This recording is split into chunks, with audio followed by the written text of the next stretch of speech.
E aí, estudante, tudo bem com você? Olha só o que eu quero trazer para a aula hoje. O conteúdo é carnaval, exatamente. Pode parecer total sem sentido trazer conteúdo de carnaval dentro de uma aula de redação, uma aula que normalmente a gente fala de filosofia, sociologia. Pessoal, não há nada que faça mais sentido do ponto de vista cultural para a gente falar de sociedade do que carnaval. Ficou curioso? Então vai lá, já sabe, né? Pega seu papel e caneta, pega um café, uma água e cola o olho.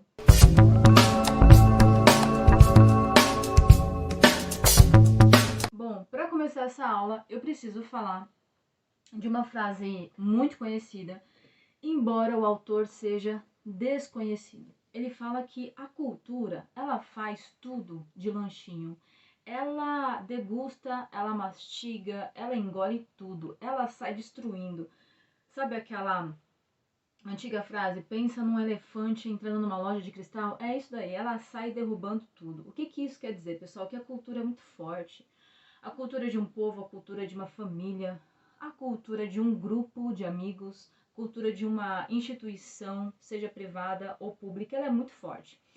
Bom, vá tomando nota aí. Olha só, o que a gente conhece por carnaval, não nos moldes atuais, tá? Eu digo os moldes, esse modelo atual, não aquilo que você vê necessariamente o carro alegórico, muita música, muita dança, bastante história, bastante, chama isso de storytelling, né? Bastante historinha contada dentro daqueles enredos de samba, não nesses modelos atuais, mas o costume, o hábito, separar aqueles dias, aquela data emblemática, sempre aquela data, é muito antiga, antiquíssima, antiga demais. Toma nota aí.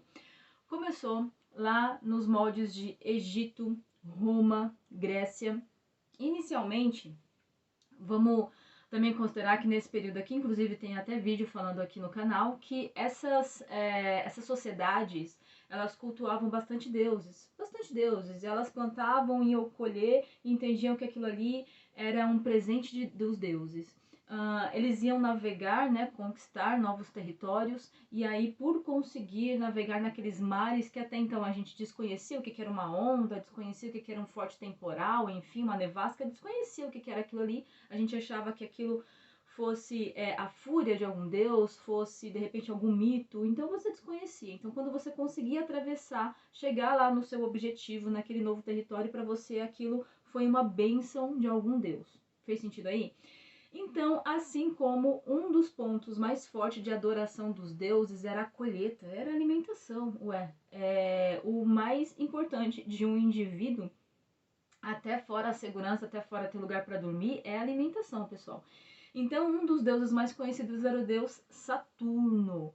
Esse deus Saturno era o deus da colheita. Toda vez que essas sociedades mais antigas, esses berços da civilização faziam essas colheitas, eles dançavam e comemoravam em torno de Saturno e davam o nome para essa festa de Saturnalis. Isso daí.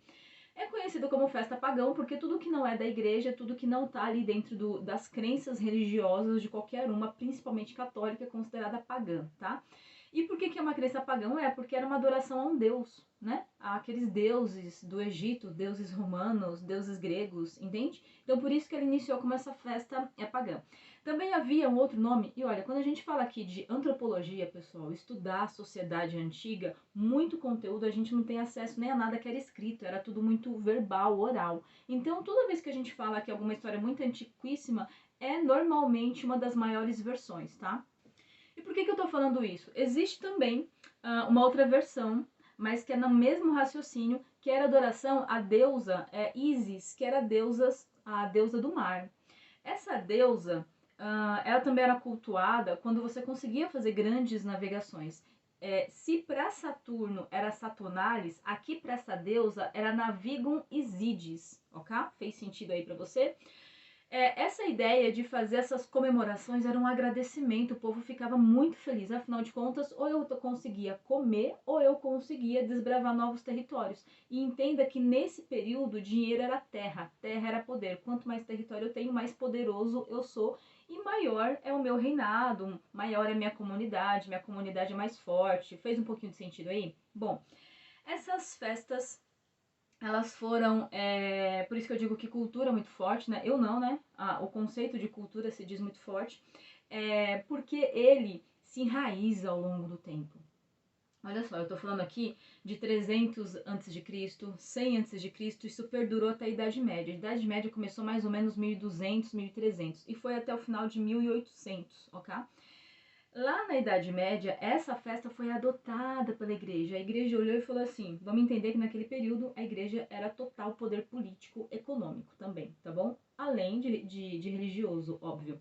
A igreja olhou aquilo e falou: tem bastante fiel meu que cultua isso e eu não faço parte. E eu preciso de algum modo começar a adotar isso, porque eu não posso deixar essas pessoas fazendo uma grande comemoração ter algum lance cultural muito forte e eu não estar no meio. Eu vou perder um pouquinho dessa fatia desse bolo e eu não posso. Eu preciso estar sempre dentro de todo e qualquer manifestação cultural muito forte. Então a igreja adotou com o conceito de que seria o carne levare.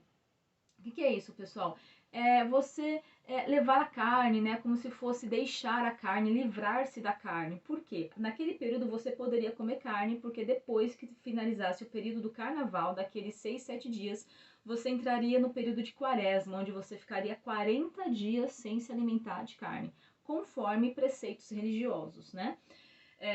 Isso compactua com o calendário da igreja. Bom, então você precisava dar um nome para aquilo, por isso que aí vem outra ideia de nome. Veja só, eu já falei do Saturnalis, Navigum Isidis, e agora eu estou falando do Carnem Levare, que é levar a carne, deixar a carne. Então naquele período eu poderia então fazer toda a festa que fosse, me esbaldar de festa, porque eu entraria depois num período de bastante período de introspecção e que isso entrava até no meu jejum alimentício. Eu não poderia me alimentar de carne. Isso foi no período da Idade Média que a igreja ficou muito tempo adotando esse conceito. Para que, volto a falar, para que ela angariasse, para que ela trouxesse esse pessoalzinho. Imagina que ela começou a olhar essa população, ela não conseguiu, pessoal, olha só. A igreja, pausa aqui, tá? A igreja, durante o período da Idade Média, ela queimou bibliotecas, ela entrou, influenciou bastante governantes políticos, né? Alexandre o César, Carlos Magno, bastante. Bom, e agora eu tô falando inicialmente de antes de Cristo, de Europa, aí eu vim para a Idade Média e agora eu preciso chegar aqui no Brasil. Por quê? A chegada dos portugueses no Brasil foi em 1500, né? E eu falei que a Idade Média foi de 1200, 1300 até o final de 1800. Então foi bem na Idade Média que os portugueses chegaram no Brasil. O que eles trouxeram de fator cultural, pessoal? Obviamente, porque os nossos indígenas não tinham necessariamente essa questão ligada com essa data, tá? Eles tinham algumas manifestações em relação ao agradecimento de colheita, Deus da chuva, enfim, mas não necessariamente também nessa data. E eles trouxeram, obviamente, essa festa pagã, tá? Que agora a igreja havia adotado. Eu precisava trazer essa festa porque eu preciso aculturar. Eu preciso colocar esses povos nativos do Brasil dentro da minha cultura, porque quanto mais eles estarem aí habituados com os meus costumes, mais fica mais fácil de eles se identificarem, de eles serem dominados, de eles entrarem dentro dessa ideia. Tudo bem até aqui? Bom, então olha só, o que houve? Portugal trazia até algumas brincadeiras, só que já era um pouquinho mais diferente, olha só. Não era necessariamente agradecer a alguma colheita, né? Porque agora eu tô falando de igreja, então eu tenho um Deus, eu não tenho vários deuses, né? Catolicismo é uma religião monoteísta, ele adora apenas um Deus. Não é uma religião politeísta, que tem vários deuses, né? Então agora já era outra ideia, né? A ideia era apenas brincadeiras, o que Portugal trouxe para o Brasil, tá? De você sair às ruas, muito feliz ali, antes daquele período de jejum de carne. Você saía para jogar água nessas pessoas. Algumas pessoas até exageravam, jogavam alimentos, frutas, bebidas, enfim. Isso até 1850. O que ocorreu em 1850? Olha só, teve um sapateiro aí, conhecido como Zé Pereira. Ele saiu, essa conta a história, tá, pessoal? Ele saiu às ruas do Rio de Janeiro, simplesmente cantando, era uma alegria tão contagiante. Sabe aquele tipo de pessoa que não tem nada? É só um domingo, é só um almoço, mas ele consegue fazer daquilo uma festa. Acho que você tem algum amigo aí desse jeito, alguém na família, algo do tipo, e você tá me entendendo. ele saiu às ruas e conseguiu levar uma avalanche de pessoas atrás dele, cantando, brincando e dançando, certo? Isso ocorreu novamente culturalmente, né, se enraizando, e aí perceba que tudo vai se transformando aos pouquinhos ao longo do tempo, tá? A cada 50 anos, 100 anos, a cada década. Então, lá em 1950, lá na Bahia, Dodô e Osmar, eles enfeitaram um carro, colocaram lá um alto-falante e saíram às ruas brincando, cantando e dançando. Até que depois, no segundo ou terceiro ano que eles faziam isso, ele se juntou a uma terceira pessoa, o Temóstecles. Olha só que nome lindo. Por isso, trio, né? Agora eram os três aí que saíam às ruas cantando, dançando e brincando e levando uma multidão. Aí essa cultura acabou aí, principalmente depois de 1950, né? Acabou se difundindo. Em cada estado brasileiro virou uma cultura, né? Em Salvador, você tem bastante a cultura dos carros alegóricos na rua, os trios elétricos. E aqui em São Paulo e no Rio de Janeiro, você tem esses desfiles desses carros alegóricos, não em rua, em céu aberto. Você tem sim até uma competição que vira, que é o Carnaval de São Paulo e do Rio de Janeiro, aquela ideia de dar pontuação para música, para enredo, para melodia, para mestre sala e porta-bandeira, para dança, para tudo que você imaginar aí. Isso São Paulo e Rio, que é um pouquinho mais diferente. O desfile é em local fechado, é pago, é um pouquinho diferente do Carnaval da Bahia e também do Carnaval de Pernambuco, que lá, olha só, lá já é muito forte no Carnaval de Pernambuco os frevos, as danças populares, o MPB, não necessariamente o axé como na Bahia. Então você percebeu como vai se difundindo e vai se aculturando? O que a gente fez aqui dentro dessa aula foi entender o carnaval e principalmente tentar simplificar ele e descomplicar para você colocar na sua redação, porque não há nada tão forte que perdure, pessoal, culturalmente, e aí que ele vai se adaptando e é bem quisto e é bem chegado, todo mundo entende bem, independente de que continente chega. Olha só, a gente chegou falando de Europa e chegou até a América do Sul com carnaval. Veja se fez sentido para você. E de repente você ainda pode olhar assim, tá bom, professor, eu até entendi, mas agora eu tô com dúvida, como que eu posso colocar isso dentro de uma redação? Pessoal, toda e qualquer redação que ele fale da questão cultural, da importância da cultura, da importância de conhecer o passado para compreender o presente. Então a gente está falando de minoria social, a gente está falando de educação.